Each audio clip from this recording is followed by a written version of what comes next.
Olá, pessoal. Bom dia, 8 horas da manhã. Estou alegre, feliz de estar de volta aqui nessa companhia gloriosa de vocês todas as manhãs. Me ausentei, fui a uma viagem a trabalho.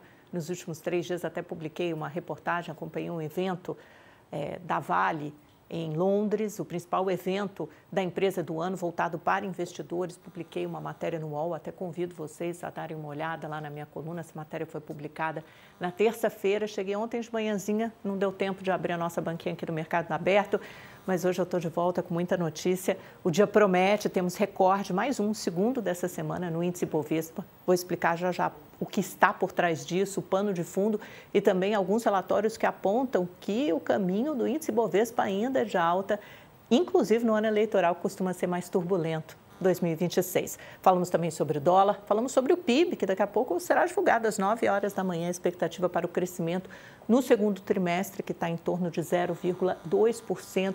E se for isso mesmo, vai confirmar aquela desaceleração paulatina da economia. Primeiro trimestre muito forte, o segundo trimestre ainda robusto, com 0,4% de alta. E aí, obviamente, com esse juro num patamar escorchante de 15% ao ano, a taxa de Selic, a tendência é a economia continuar desacelerando, embora continue forte e embora o mercado de trabalho também se mantenha assim bastante pujante. Mas, feito esse introito aqui, essa introdução, eu quero começar conversando com vocês sobre a crise, a conflagração entre os poderes. Eu lembro que antes de eu viajar, na sexta-feira, o que estava colocado era uma crise entre poder executivo e poder legislativo, porque os presidentes de ambas as casas, Alcolumbre e Hugo Motta, tinham rompido com os respectivos líderes, que representam o governo, ou o PT também na Câmara e do Senado.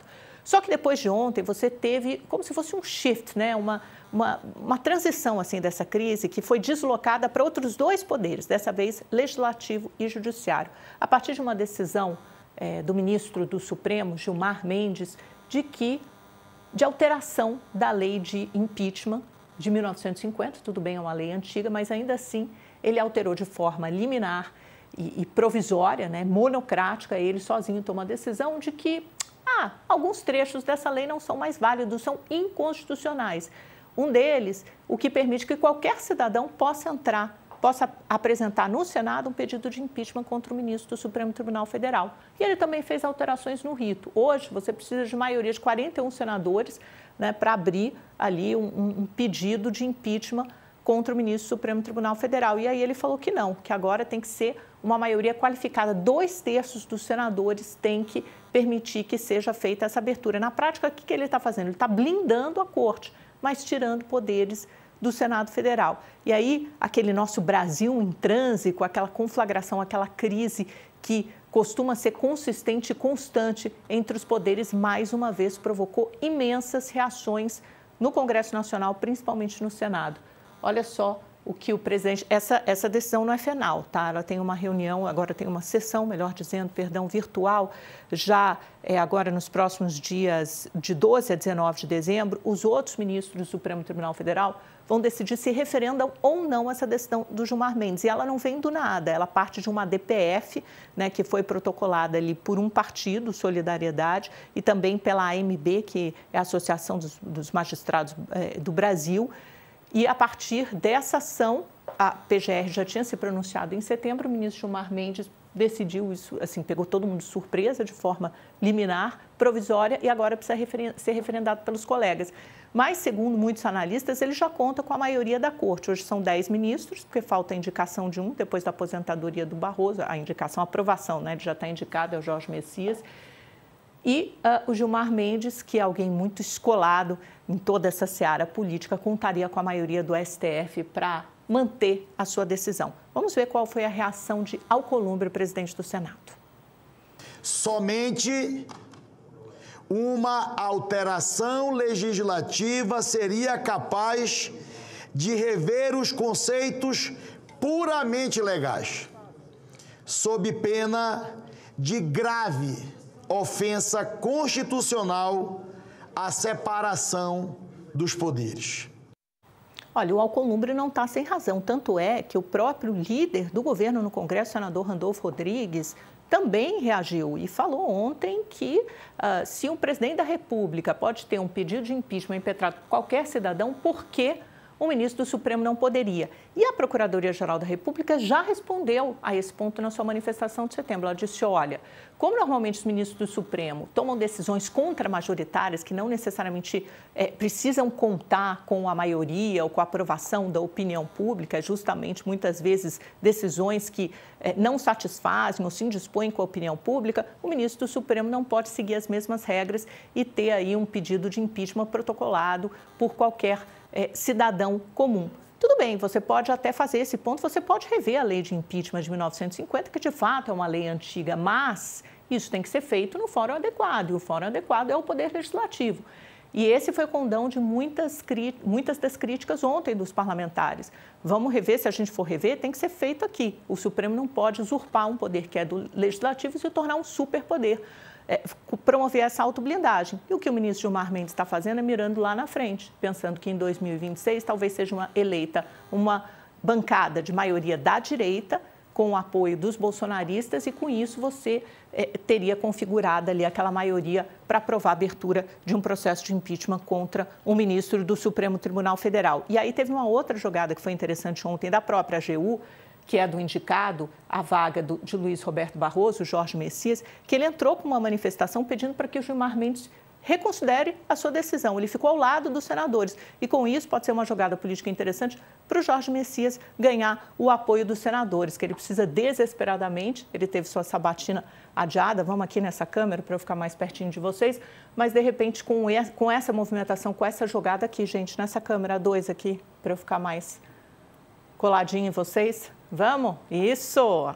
E, com isso, ganhar a simpatia dos senadores.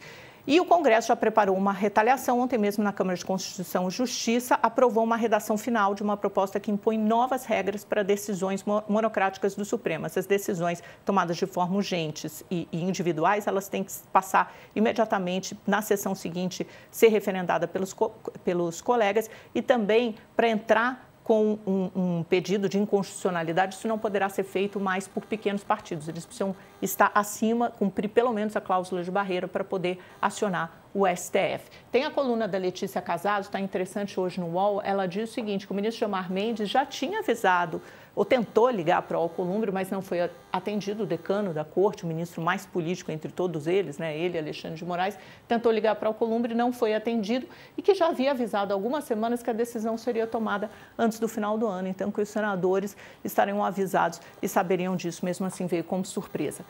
Pessoal, vamos para o intervalo bem rapidinho?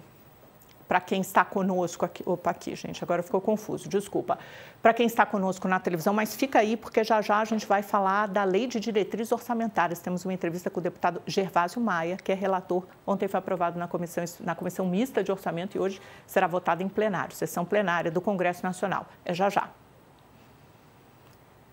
Enquanto isso, quero passar em revista rapidamente para vocês os recordes das bolsas. Ontem, o índice Bovespa bateu um recorde duplo, tanto a máxima histórica no intradia como no fechamento. Olha, fechou aos 161.755 pontos, mas chegou a 161.963 pontos, encostou nos 162 mil pontos. E na semana, foi uma variação de 0,41. Na semana, nos últimos 7 dias, melhor dizendo, desde quinta passada, olha só como é que está esse gráfico do Ibovespa. Foram 2 recordes somente nessa semana, então ultrapassando pela primeira vez na história os 160 mil pontos e se mantendo com essa alta, com a valorização de ações como Petrobras e Vale, e o dólar no caminho oposto. Então, ontem no intradia você teve uma queda de 0,33, chegou a R$ 5,31, apesar de um fluxo cambial, muito dinheiro saindo do Brasil.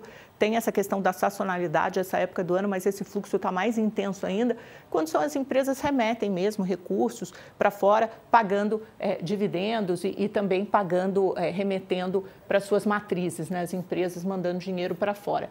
E aí, vamos pular agora já, esse é o dólar da semana, né, dos últimos 7 dias, mas eu quero mostrar para vocês uma outra tela importante que fala sobre dividendos. Vocês lembram que teve aquela lei aprovada de isenção de imposto de renda para quem ganha até R$5.000. Pois bem, um dos trechos da lei diz que quem ganha dividendos também vai ter que pagar mais imposto de renda, acima de R$50 mil. E aí, o que uma série de empresas, grandes empresas do Brasil fizeram, listadas na Bolsa?